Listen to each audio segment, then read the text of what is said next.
Hi guys, welcome back to my channel. Hope you're all good. So today we are doing date night and I'll be making some food, so come along with me.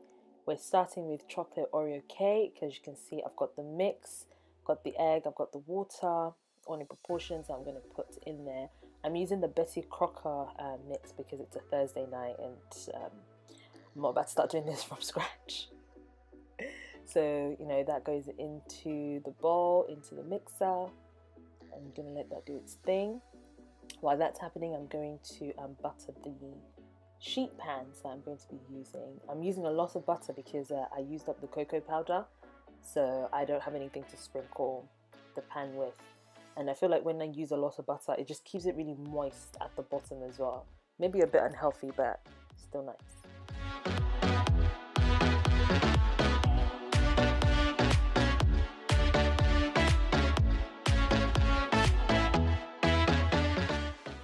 That done, that's the mixed, all nice and airy. Put that in there in equal parts.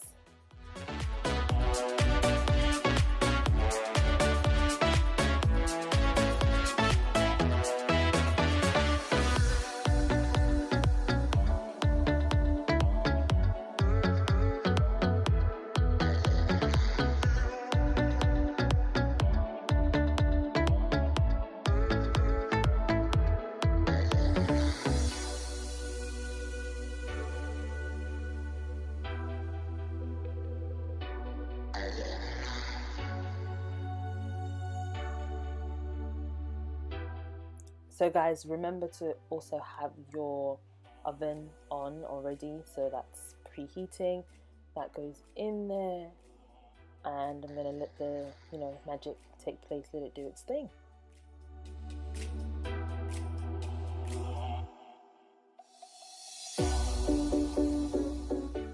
So here I'm about to start making the filling for the Oreo cake. So I've got some cream cheese, I've got some butter, and I've got the Oreo that I'm going to mash up eventually.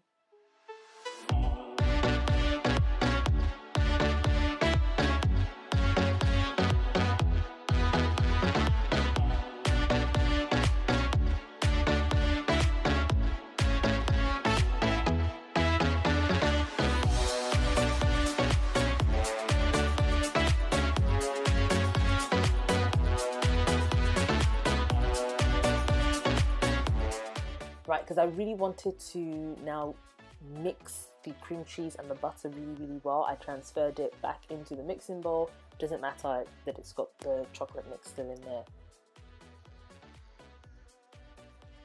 So put everything back in the mixing bowl. So I'm going to put it in the food processor. As you can see, the Oreo keeps appearing and disappearing because my husband is coming in to snack on it.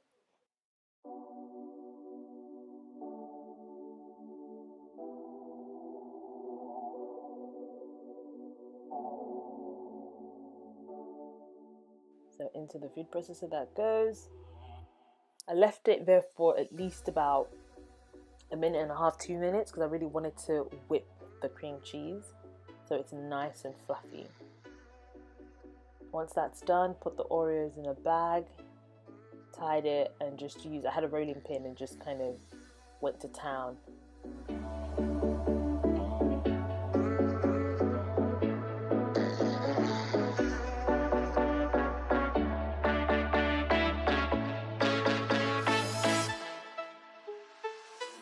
And it goes into the mix.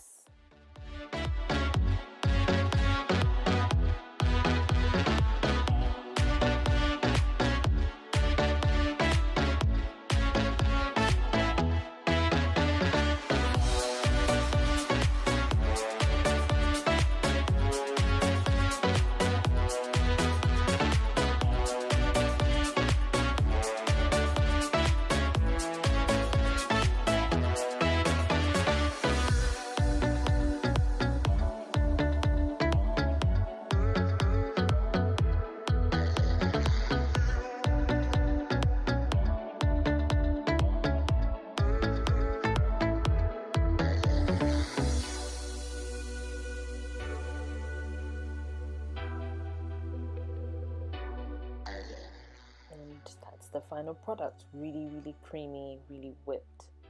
Loved it. So this was about 2 hours or so later. The cake is now cooled, and I'm gonna go ahead and just layer the cake. Nothing fancy. I don't have any cake decorative skills like that, so just something nice and easy.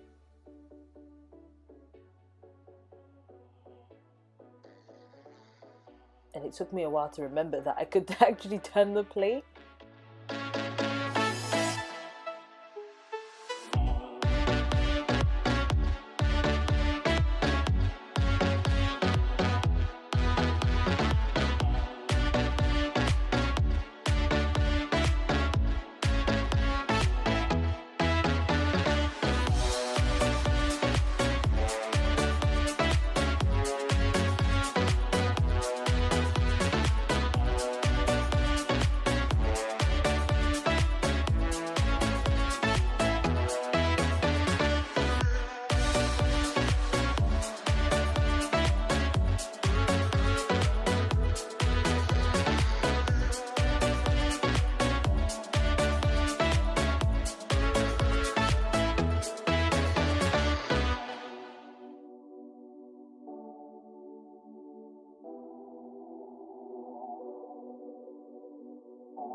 Almost done.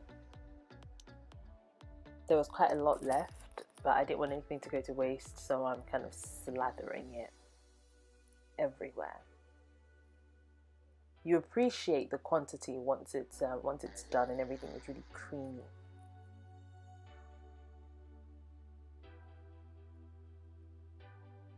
This is clearly the fat girl in me talking, so yeah. And that, guys, is the final product for the cake.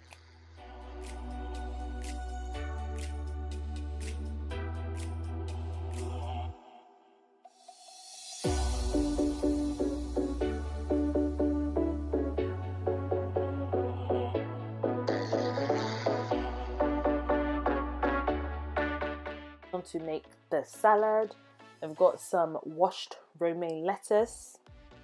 I'm just going to chop that up and put it into the bowl. And then, as you can see there, I've got some avocado, some feta cheese, and some crouton that I will also be using.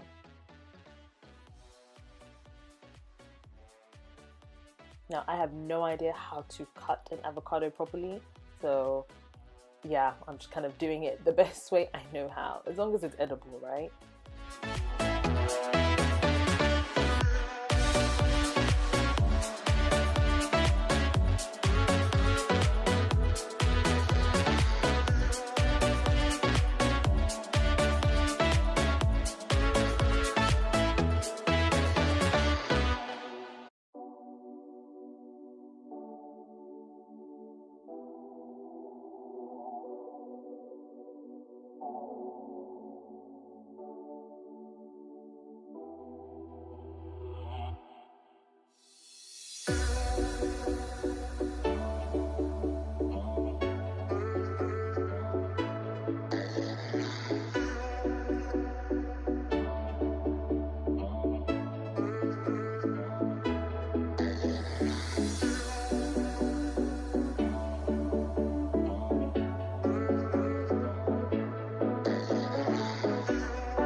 And that, guys, is the final product.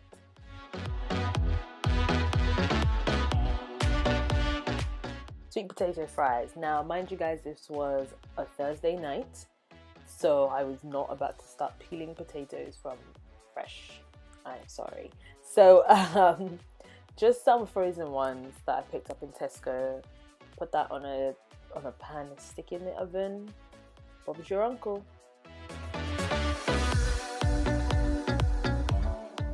Moving on to our mains, gonna do some surf and turf. So I've got the steak that I'm seasoning with some salt, some mixed herbs, black pepper. I'm gonna rub that in, and I also got some steak seasoning. Make sure that's rubbed in very, very well.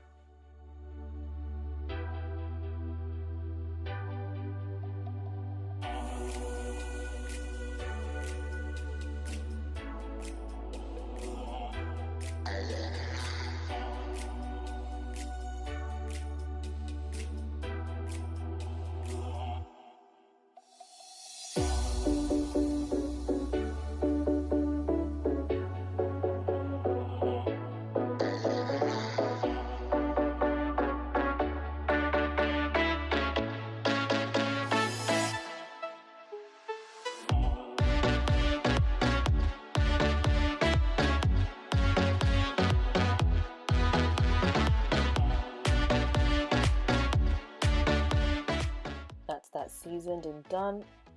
Into the oven it goes, and I'm going to leave that in there for maybe about 25 to 30 minutes or thereabout. So just waiting. I've got the shrimps, the thyme, rosemary, garlic, butter and oil. Now back to the steak. That's done in the oven. I just want to sear it on either side. As you can tell, the oil was a bit too hot, so I had to move it off the cooker. But yeah, so I'm gonna put the steak in there just to sear it on both sides. Like 2 minutes on both sides, not too much. We were going for well done steak. Usually I prefer it medium rare, but I'm not an expert, so I'm gonna do this well done at home so I don't give myself food poisoning. It was too many there to fit, so eventually I had to take one steak out and do that separately.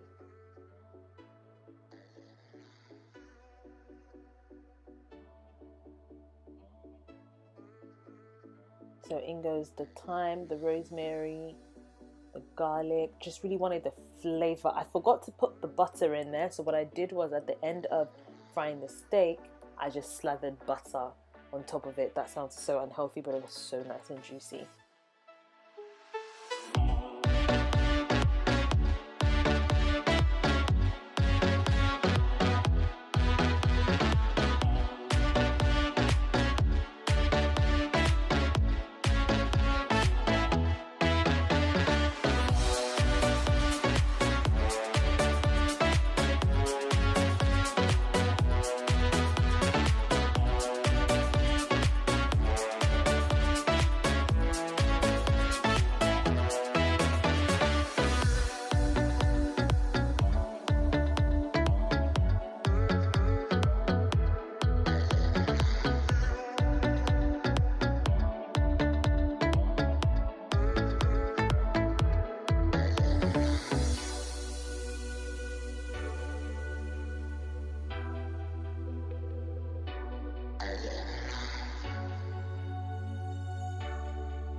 So once that's all done, in goes the shrimps.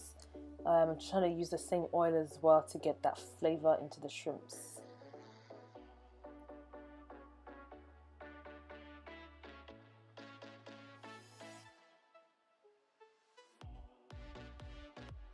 At this point, I found that the shrimp wasn't really frying like I really wanted it to, so I swapped pans and then took the shrimps from the other frying pan into this one just to really sear it a bit more as well.